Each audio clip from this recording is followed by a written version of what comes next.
दिव्य शक्ति भर जाती है तेरी याद से बाबा मन में। एक दिव्य शक्ति भर जाती है। नैन से नूर छलकता, नैन से नूर छलकता, मेरी सांसों को महकाती है तेरी याद से बाबा मन में। एक दिव्य शक्ति भर जाती है तेरी याद से बाबा मन में। एक दिव्य शक्ति भर जाती है।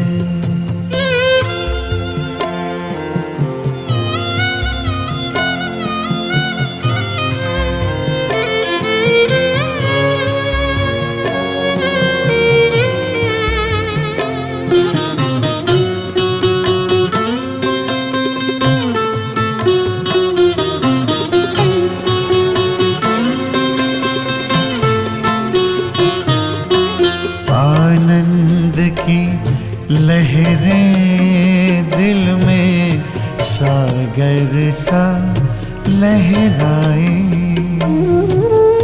मिलन का मीठा अनुभव गहरा होता जाए।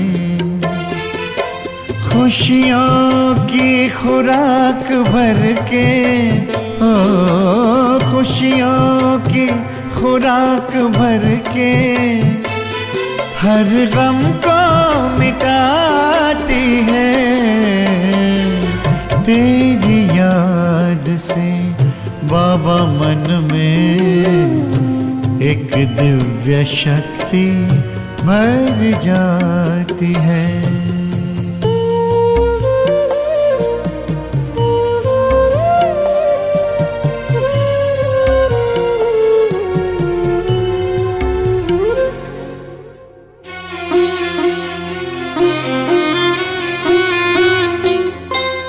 झिलमिल झिलमिल जुगनू जैसे चमकता चारों ओर, अनहद नाद गूंजे कानों में, ना कोई जग का शोर।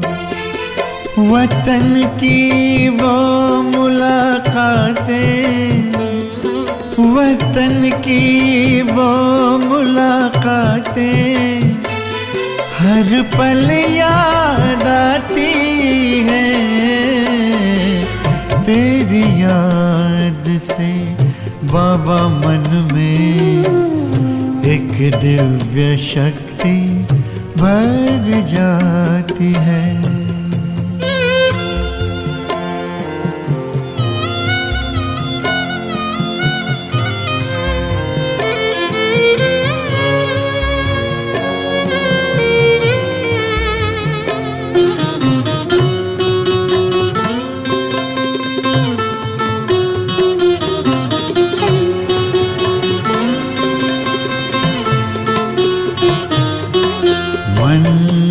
चमन में खिलते लाखों चिंतन के स्नेह सुमन, सिहर जाता अंतर मेरा दुआओं से भर के दामन। जिंदगी के आंचल को, जिंदगी के आंचल को गुणों से ऐसा सजाती है तेरी याद से बाबा मन में। एक दिव्य शक्ति भर जाती है तेरी याद से बाबा मन में।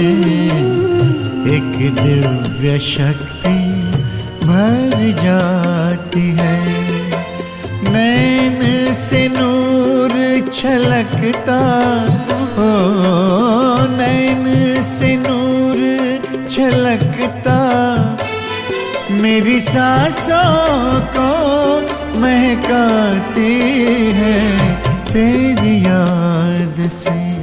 बाबा मन में एक दिव्य शक्ति भर जाती है तेरी याद से। बाबा मन में एक दिव्य शक्ति भर जाती है।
ओम शांति and a very good evening to all of you.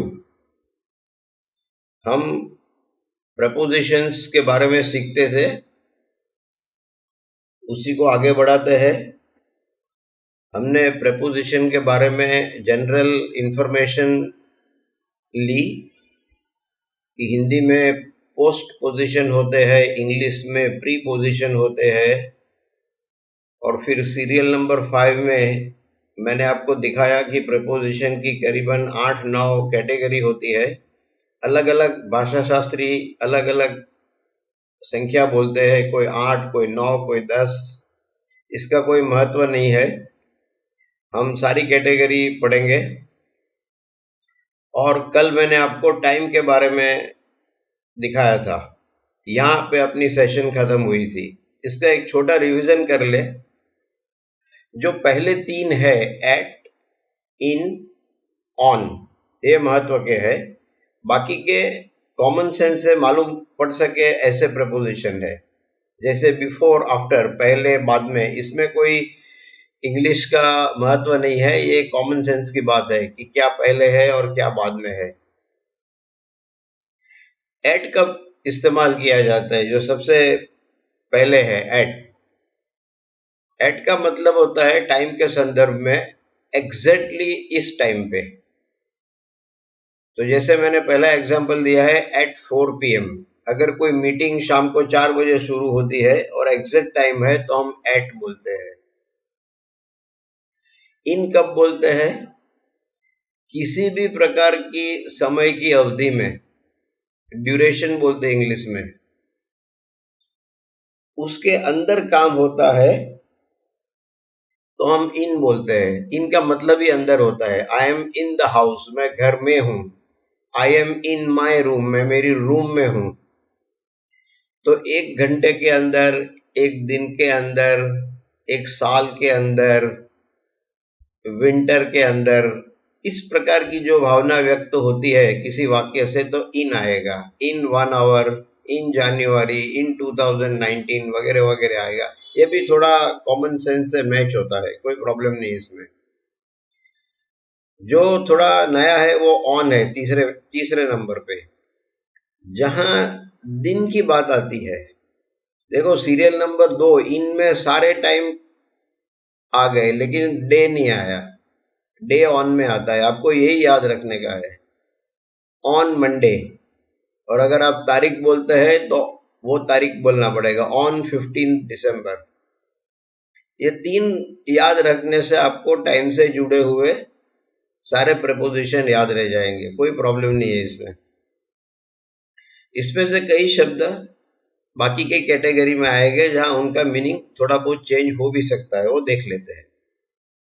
इसमें सबसे बड़ा महत्व का है दूसरा नंबर पे प्लेस। प्रपोजिशन जगह दिखाता है और ये 19 कैटेगरी मैंने लिस्ट की है। इसमें से 2-3 जगह पे मैंने कुछ कमेंट लिखी है लिंक वाली कॉलम में, वो देख लेते हैं। अबाव, अबाव यानी ऊपर, लेकिन इसमें टचिंग नहीं होना चाहिए। जैसे आपके ऊपर पंखा है तो पंखे के साथ अपना टचिंग नहीं होता है, वो बिल्कुल ऊपर है, उसके और हमारे बीच में गैप है। इसी तरह बादल होते हैं तो टचिंग नहीं होता है। तो कोई भी चीज हमारे ऊपर है और स्पर्श नहीं होता है, टचिंग नहीं होती है, तो हम अबाव का उपयोग करते हैं। The fan is above my head, there are clouds above us, हमारे ऊपर बादल है। अक्रॉस सिंपल है, जब आप किसी भी रोड में एक साइड से दूसरी साइड पे सामने जाते हैं तो आप कहते हैं मैंने रोड क्रॉस किया। एक क्रॉस शब्द को लेके अक्रॉस आता है।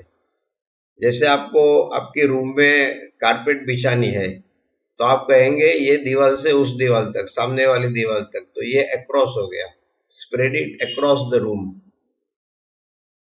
अगेंस्ट, अगेंस्ट यानी हम किसका सहारा लेते हैं, प्रपोजिशन के संदर्भ में कहता हूं तो उसको अगेंस्ट बोलते हैं। जैसे आपके पास प्लाई की लंबी शीट है तो आप कैसे रखेंगे, आप दीवार के सहारे रखेंगे और उसको थोड़ा सा एंगल दे देंगे ताकि वो गिर नहीं जाए, तो इसको अगेंस्ट बोलते हैं। Would sheet against the wall.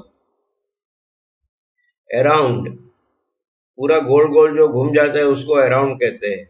हम कोई रस्सी पेड़ के अराउंड रख बांध दे तो उसको अराउंड कहते हैं।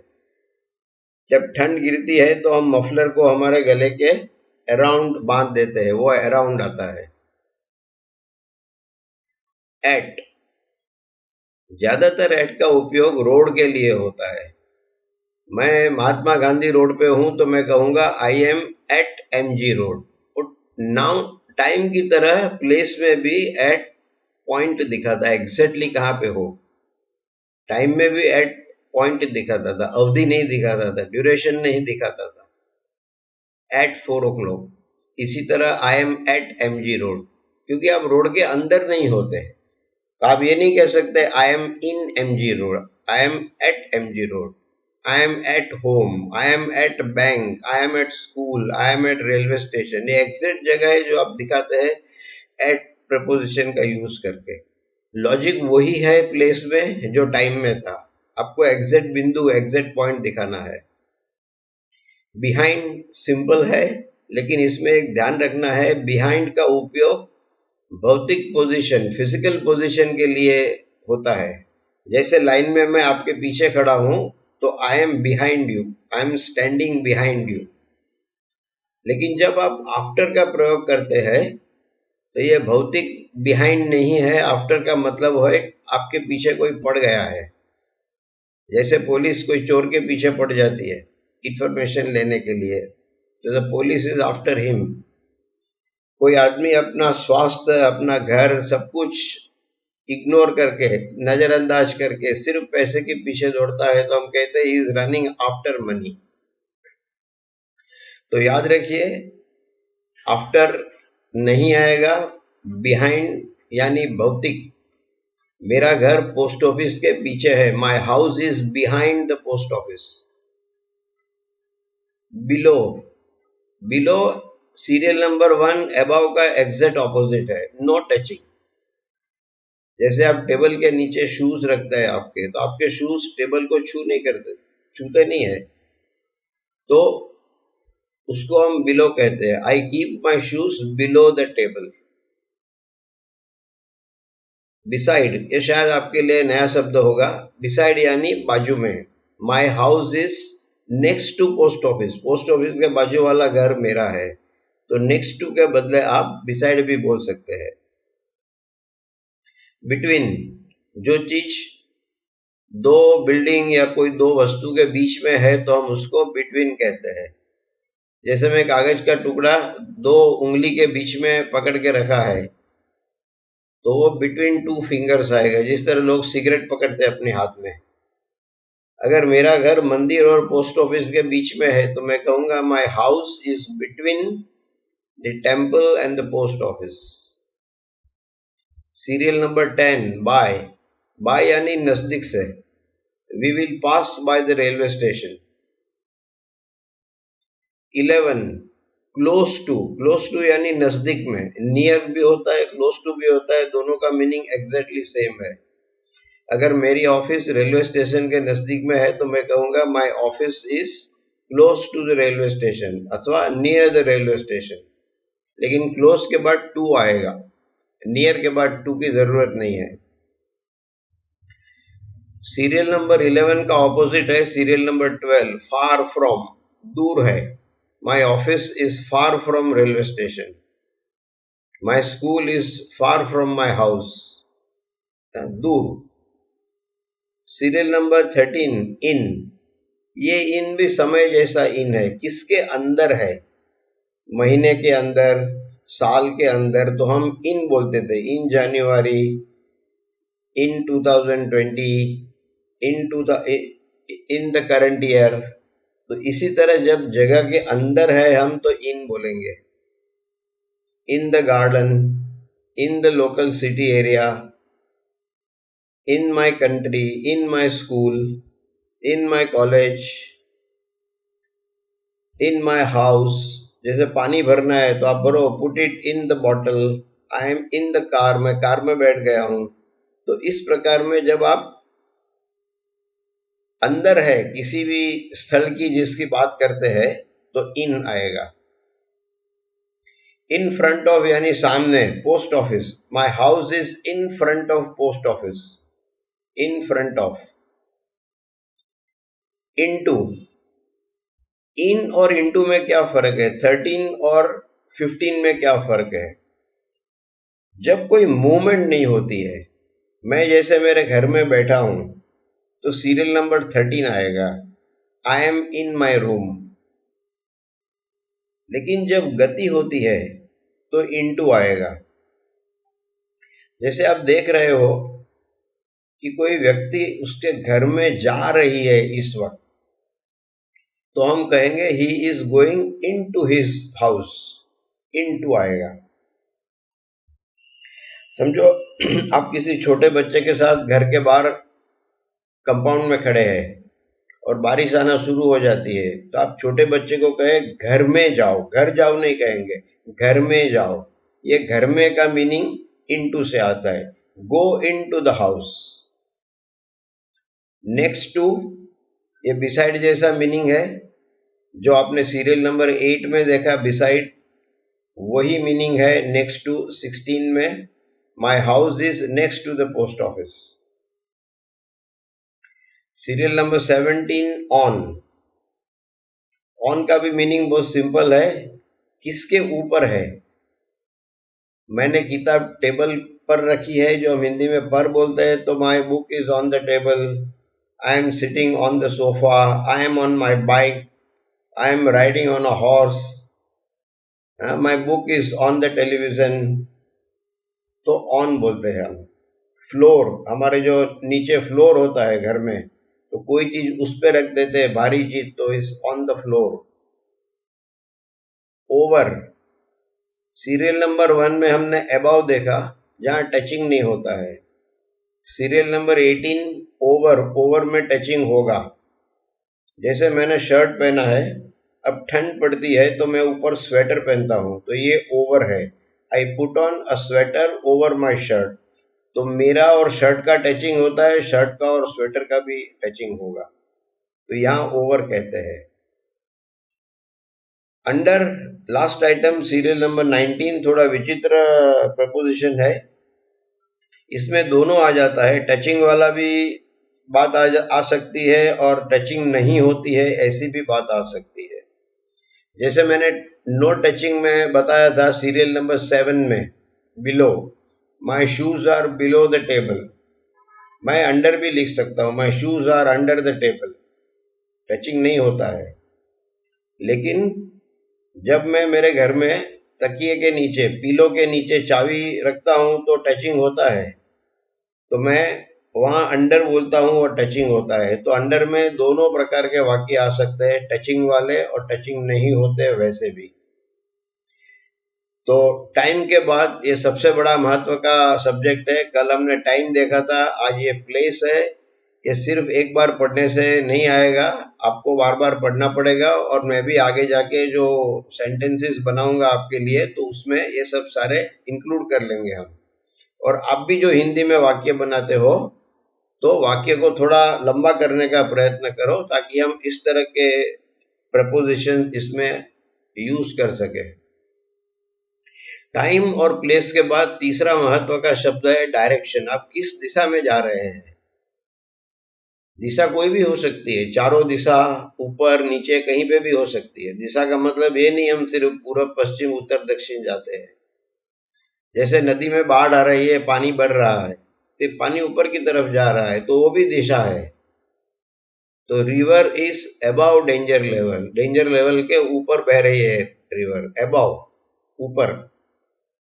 अक्रॉस, अक्रॉस में भी दिशा है, मैं क्रॉस करता हूं रोड, तो ही वॉक्ड अक्रॉस द रोड, एक तरफ से दूसरी तरफ चला गया। अगेंस्ट, मैंने आपको बताया था कि एक वुडन शीट अगर हमको प्लाई की रखनी है तो दीवार के सहारे रखते हैं, तो प्लेस में भी अगेंस्ट आया था, यहां पे भी अगेंस्ट आता है। The ball hit against the wall, किसी ने, कोई बैट्समैन ने स्ट्रीट क्रिकेट खेलते खेलते फटका मारा, तो दीवार पे लग के बॉल वापस गया, तो hit against the wall.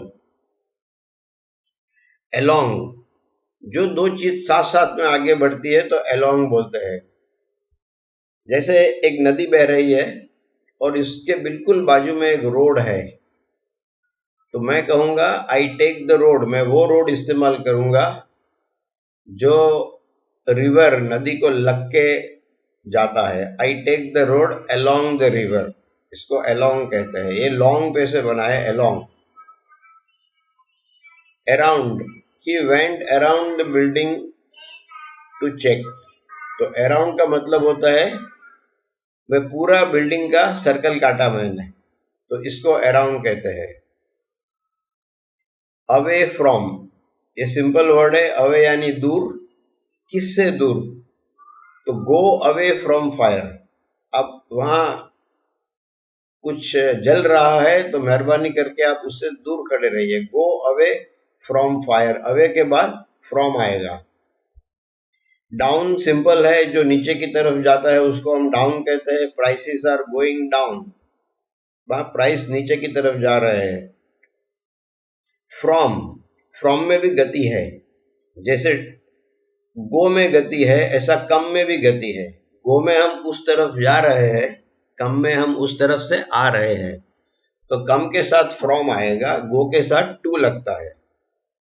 I am coming from the office, आप कहां से आए? मैं ऑफिस से आ रहा हूं। I am coming from the office, I have come from the office. Into, ये भी वही बात हुई, गति है और हम किसी मकान में या किसी जगह में अंदर जा रहे हैं, तो इनटू आएगा। He ran into his house. Of, हम किसी स्थान से खड़े हो जाते हैं तो ऑफ कहते हैं। Get off the sofa. लेकिन इसमें बोलने का जो आपका ढंग है वो दिखाएगा कि आप उसको रिक्वेस्ट करते हैं या हुक्म देते हैं या बड़ी तुच्छता के साथ बात करते हैं। जैसे मुझे सोफा एक जगह से दूसरी जगह हटाना है, वहां आप बैठे हैं तो मैं आपको रिक्वेस्ट करूंगा आप 2 मिनट सोफा पर से खड़े हो जाइए ताकि हम सोफा यहां से वहां ले जाए। तो मैं कहूंगा please get off the sofa. कोई आदमी जिसको बैठना नहीं चाहिए हमारे घर में, वो आके बैठ जाता है सोफा पे, तो हम कहते हैं ओ गेट ऑफ द सोफा। तो ये अपने इंटोनेशन, अपने बोलने के लहजे में आता है। इसका मतलब होता है आप इस स्थान को छोड़ के खड़े हो जाइए। ऑन टू, जब हम ऊपर की तरफ जाते हैं कोई भी चीज और उसमें गति होती है तो ऑन टू आता है। जैसे मकान की छत रिपेयर करनी है तो एक बंदा ऊपर चढ़ जाता है, छत रिपेयर करने के लिए रूफ पे चढ़ जाता है, छत पे चढ़ जाता है, तो हम कहते हैं he climb on to the roof, क्योंकि नीचे से ऊपर की तरफ गया। अगर मैंने कोई चीज छत पे रखी है तो ऑन टू नहीं आएगा।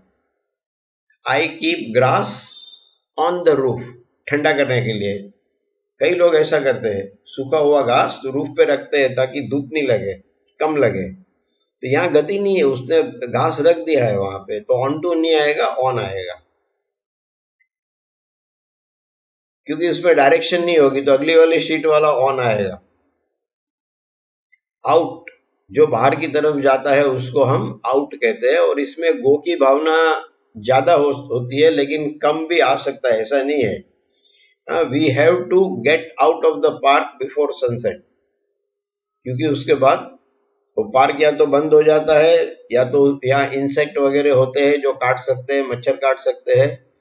तो हम कहते हैं सूर्यास्त होने से पहले हम पार्क में से निकल जाएंगे। We have to get out of the park before the sunset.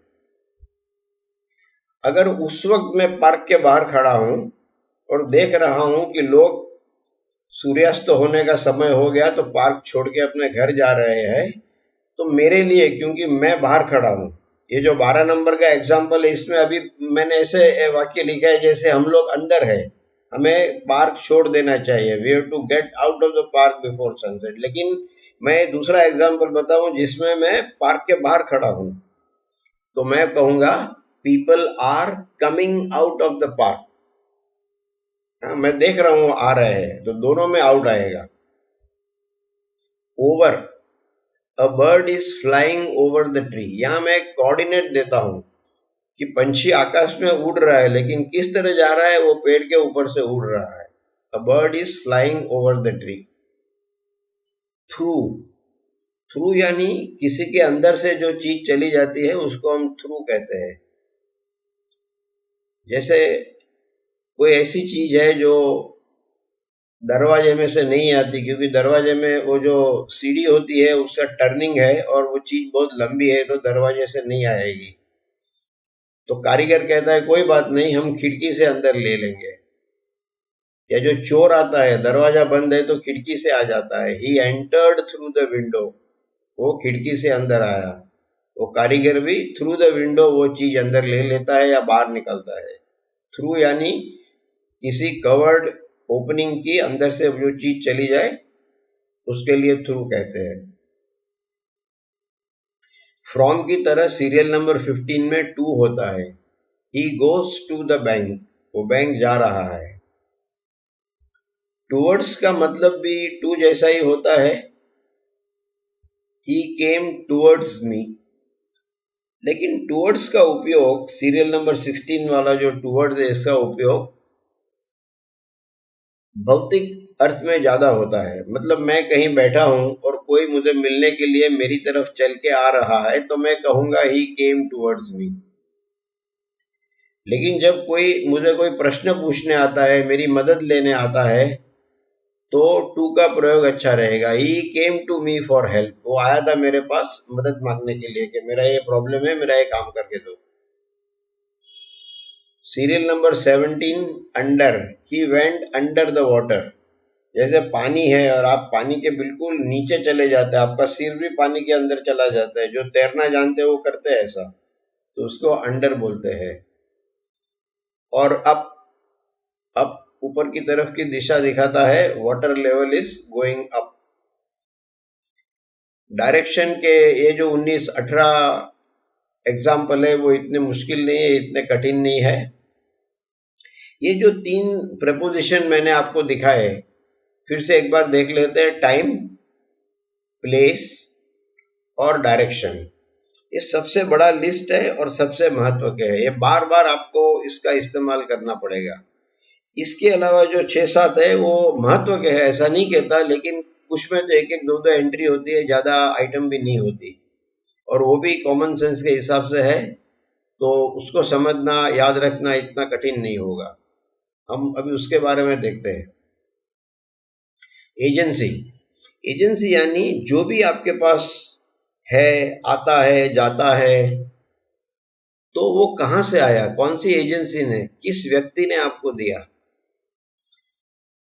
जैसे मैं किसान हूं और मैं जो मेरी उपज है, मैंने जो मेरी खेत में जो भी पैदा हुआ, वो किसी दुकानदार को बेचने के बदले मैंने मंडी में ऑक्शन में बेचा, तो वो मंडी का जो ऑक्शन मैकेनिज्म है वो मेरे लिए एजेंसी बन गई। He sells goods at the auction, तो जो सबसे ऊंची बोली लगाता है उसको वो चीज मिल जाती है, तो किसान को थोड़ा अच्छा भाव मिलता है कई बार।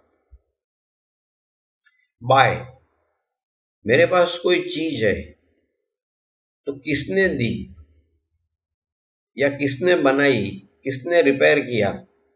I have biryani given by my mother, मेरी माँ ने मुझे बिरयानी दी है। I have biryani given by my mother.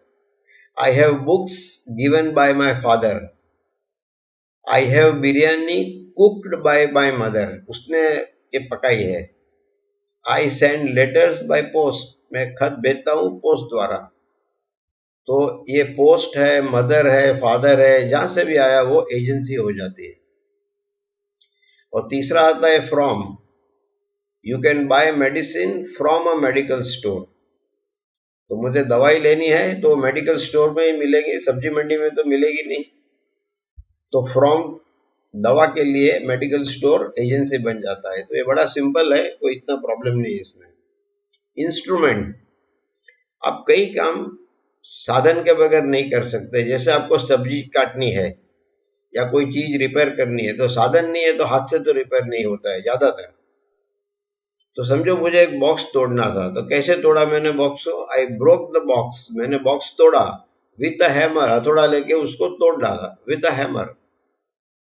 I cut vegetables, मैं सब्जी काटता हूं विथ अ नाइफ, चाकू से। हथौड़े से बॉक्स तोड़ा, चाकू से सब्जी काटी, वो जो से आता है वो विथ है। यहाँ हम साधन की बात करते हैं। एजेंसी में कई बार हम व्यक्ति की बात करते हैं, संस्था की बात करते हैं, यहाँ साधन की बात करते हैं। सिंपल है। मैनर, तरीका, हमारा तरीका क्या है ये काम करने का, उसमें सबसे पहले आता है by. I go to office by car, अथवा बाय ट्रेन, अथवा बाय बस।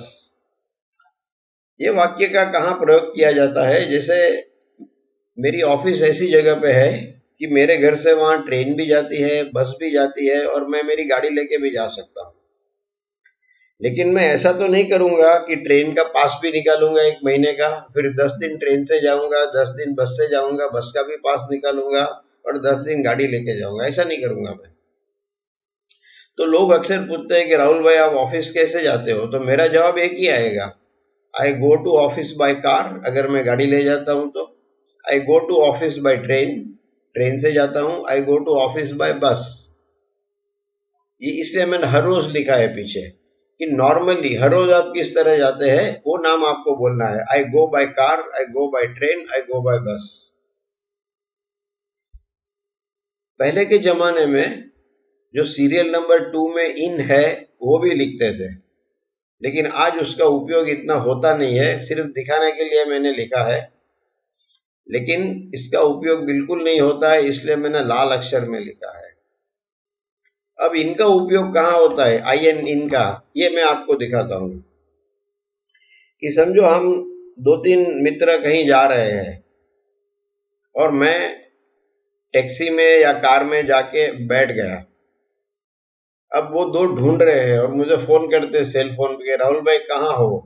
तब मैं कहूंगा I am in the taxi. यहां मैं भौतिक स्थान की बात करता हूं, मैं टैक्सी के अंदर बैठ गया हूं भाई, मैं थक गया था, मैं खड़ा नहीं रह सकता, मैं टैक्सी में कार में बैठ गया हूं।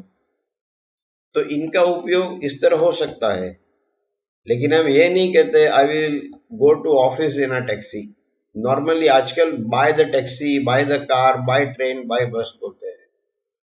जैसे मैं हर रोज ऑफिस जाता हूँ कार से, सीरियल नंबर 1 देखिए, मैं हर रोज कार से ऑफिस जाता हूँ। आज मेरी कार ब्रेकडाउन में है, मैंने गैरेज में दी है रिपेयर करने को, तो मैं कहूंगा मेरी कार बिगड़ गई है तो आज मैं ट्रेन से जाऊंगा, आई विल गो बाय ट्रेन। मैं इन नहीं बोलूंगा, मैं इन बस नहीं बोलूंगा। ये सिर्फ भौतिक स्थान दिखाने के लिए है। यहाँ भाई मैं ऑलरेडी बस में बैठा हूं, बस के अंदर, I am sitting in the bus. तीसरे नंबर पे ऑन। ये जो ऑन है वो एक प्रकार का इडियोमेटिक एक्सप्रेशन है। प्रपोजिशन तो है ही है, लेकिन ये आपको बिल्कुल बाय हार्ट याद रखना पड़ेगा। I go to office on foot. मेरी ऑफिस 5 बिल्डिंग दूर नुक्कड़ पे है, मेरे घर से 5 या 6 बिल्डिंग है, बस ज्यादा नहीं है, तो मैं कोई वाहन है तो भी क्यों लेके जाऊं मैं।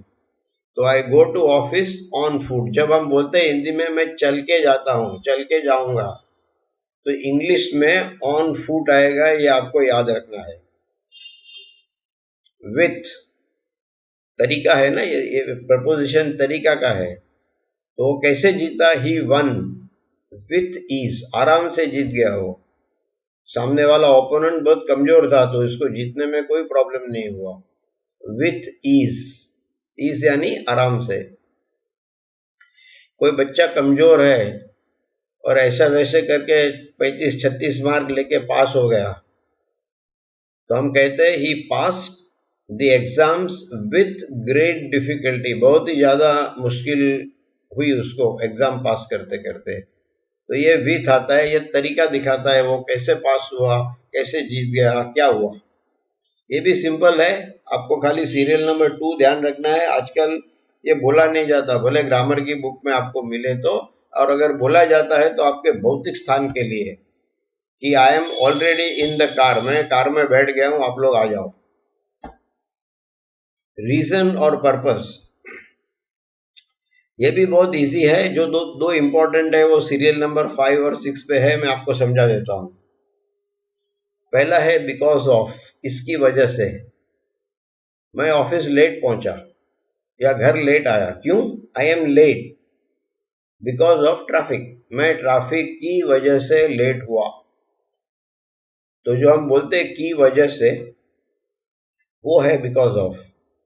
I am absent in the office because of sickness, मेरी बीमारी की वजह से मैं आज गैर हाजिर हूं, गया नहीं ऑफिस में। अब आप देखेंगे कि ट्रैफिक नाउन है और सिकनेस भी नाउन है, तो बिकॉज ऑफ के बाद क्रियापद नहीं आता, बिकॉज ऑफ के बाद वाक्य नहीं आता, बिकॉज ऑफ के बाद आपको सिर्फ और सिर्फ नाउन लिखना है। तो देखो लाल अक्षर में मैंने गलत एग्जाम्पल लिखा है, because of I am sick, ऐसा नहीं आएगा। I am absent in the office, आज मैं मेरी ऑफिस में एब्सेंट हूं, क्यों, because of I am sick, ऐसा नहीं आएगा। बिकॉज ऑफ लिखा है आपने तो सिकनेस ही लिखना पड़ेगा, नाउन लिखना पड़ेगा, सिक नाउन नहीं है। अगर आपको पूरा वाक्य लिखना है आई एम सिक, तो जो बिकॉज ऑफ है उसमें से आपको ऑफ निकाल देना पड़ेगा। I am absent in the office because I am sick.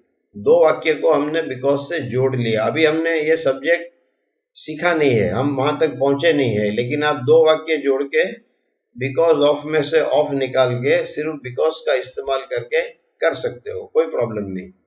लेकिन जहां तक प्रपोजिशन का सवाल है तो मैं सिर्फ बिकॉज इस्तेमाल नहीं कर सकता, इसमें बिकॉज ऑफ आएगा और बाद में सिकनेस नाउन आएगा, traffic.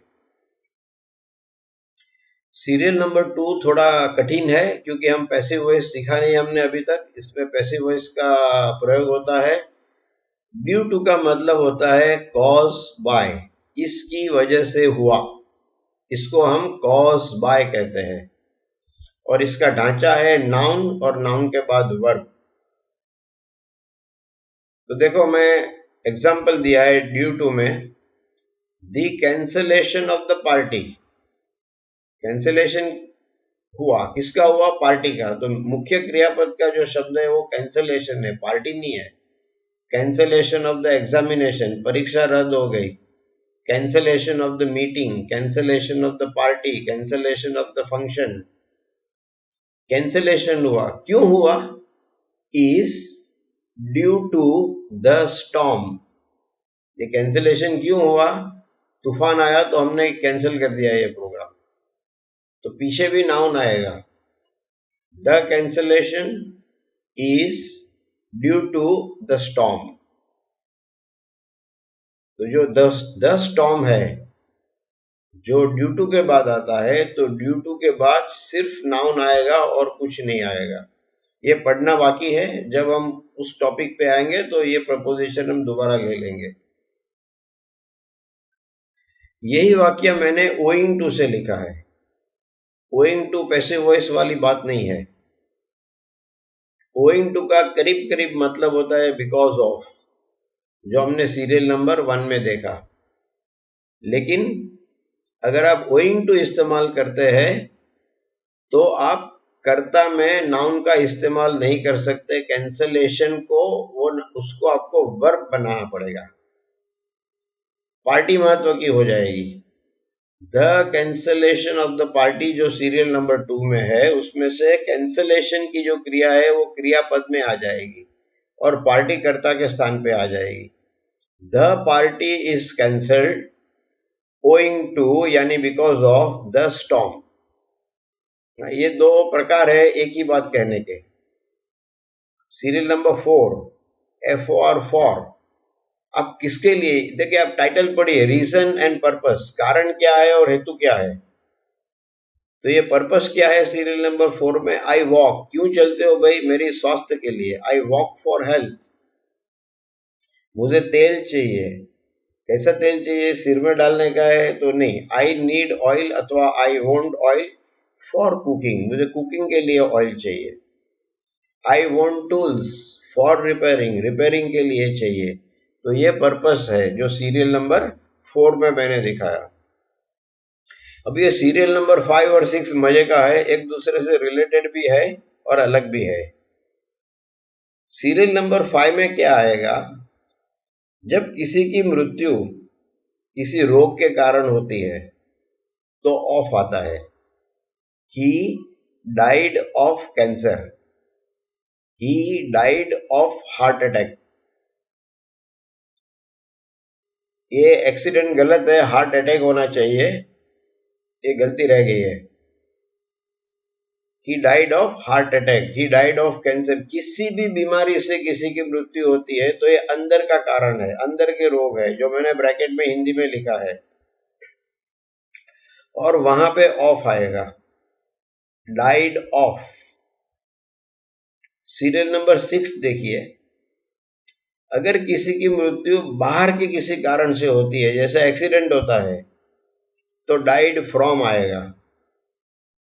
He died from an accident, वो एक्सीडेंट की वजह से इनकी मृत्यु हो गई। अब हिंदी में तो वजह से ही बोलते हैं। कैंसर की वजह से इनकी मृत्यु हो गई, एक्सीडेंट की वजह से इनकी मृत्यु हो गई, लेकिन इंग्लिश में ऐसा नहीं है। सीरियल नंबर 5 में ऑफ आएगा जो अंदर का रोग है सीरियल नंबर 6 में, फ्रॉम आएगा जो कोई बाहर का कारण है। पोजेशन ये बड़ा सिंपल है। पोजेशन में आपको ध्यान रखना है कि जो जीवित व्यक्ति है उसके लिए आप एपोस्ट्रोफी एस, जो मैंने लाल अक्षर में लिखा है डोर्स हैंडल, डोर का हैंडल, जो हम हिंदी में एपोस्ट्रोफी एस में ही लिखते हैं क्योंकि हिंदी में ओ एफ वाला ऑफ है ही नहीं, हमारे ग्रामर में ये रचना ही नहीं है, तो हमें डोर का हैंडल ही बोलना पड़ेगा। लेकिन इंग्लिश में निर्जीव वस्तु के लिए एपोस्ट्रोफी एस का उपयोग नहीं होता है, इसलिए मैंने लाल अक्षर में लिखा है। अब इंग्लिश में डोर का हैंडल बोल ही नहीं सकते, डोर्स हैंडल बोल ही नहीं सकते, आपको उसको उल्टा करना पड़ेगा, हैंडल ऑफ द डोर। लेकिन ये अशोक की किताब है तो आप दोनों तरह से बोल सकते हैं, अशोक्स बुक एपोस्ट्रोफी एस या बुक ऑफ अशोक, दोनों बोल सकते हैं। तो ये ध्यान रहे, इंग्लिश में दरवाजे का हैंडल, डोर का हैंडल, वो का शब्द निर्जीव वस्तु के लिए एपोस्ट्रोफी एस कभी इस्तेमाल नहीं होता है, लाल अक्षर में लिखा है, आपको भी कभी यूज नहीं करना है इसको। और दूसरा सीरियल नंबर 2 पे है विथ। जैसे कोई दूर 5, 6, 7 लेडीज खड़े हैं, स्त्रियां खड़ी है, तो किसको बोलना है कि तुम वो लेडी को जाके मिलो, उसको मालूम है, उसको पूछो, तो भाई कौन सी लेडी, वहां 7, 8, 10 लेडीज खड़े हैं, तो मैं कहूंगा जिसके पास वो लाल अम्ब्रेला है उसको जाके मिलो, तो lady with a red umbrella. यहाँ मैंने ब्रैकेट में एक शब्द लिखा है पैरासोल, ये आपके जनरल नॉलेज के लिए लिखा है। प्रदेश में जब धूप गिरती है ज्यादा तो लेडीज उस वक्त भी अम्ब्रेला ले जाती है, खोलती है ताकि उन पे धूप नहीं गिरे। तो जो अम्ब्रेला सिर्फ धूप के लिए होती है उसको पैरासोल बोलते हैं, और बारिश वाली अम्ब्रेला को अम्ब्रेला बोलते हैं। इसी तरह कहीं दूर 8-10 लोग खड़े हैं, पुरुष खड़े हैं, और मैं आपको बोलता हूं आप उसको जाके मिलो, किसको, तो gentleman with a grey bag, grey colour की बैग जिसके हाथ में है, आप उसको मिलो।